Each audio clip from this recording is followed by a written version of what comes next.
Yeah, I've recorded. I wrote music. I wrote silly little music. It's such a long story. My father was a famous Nashville bass Yep. player. Bob Moore, yeah.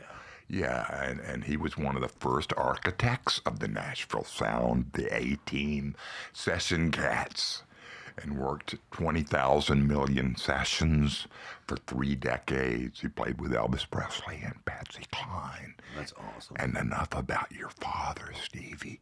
And all of that stuff was happening. I was growing up in Madison, Tennessee here, which ironically is where I've ended up now. Is that where you've always lived?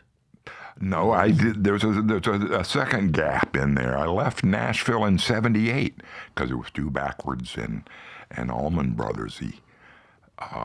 And I was a punk rocker. I was a Beatles, Beach Boys, Frank Zappa, Jimi Hendrix, you name it, David Bowie. And this was not the place to be then.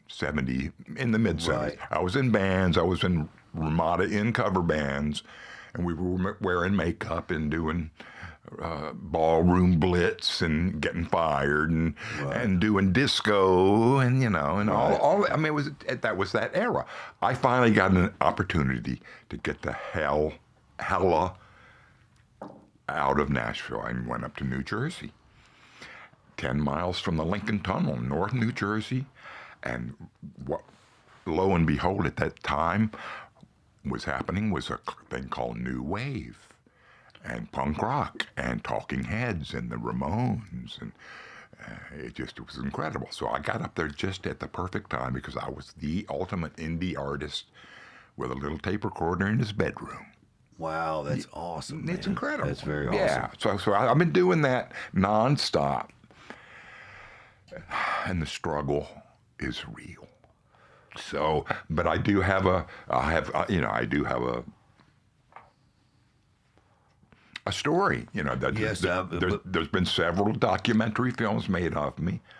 They're all on YouTube, and the most recent one was supposed to be a big blockbuster on Netflix. And then COVID happened, and I just happened to have an oldie that became real popular called I Like to Stay Home. And that should have brought the movie called Cool Daddy-O Right. to the Sundance Music Festival and Hollywoodization. So that didn't really go well. That didn't happen much. You guys started from your dad having recording equipment in y'all's basement when you were kids. Is what I've seen on the documentary and stuff. Is that true? And what Kind of yes. Yeah, kind of yes. I was a loner, high school student. Right. Never had a good relationship with my father and had no interest really. He was bringing home remarkable studio session tapes of these, now Hall of Fame classics. Right.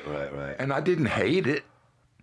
I like country music, not much, a little bit. I was a rock and roll kid.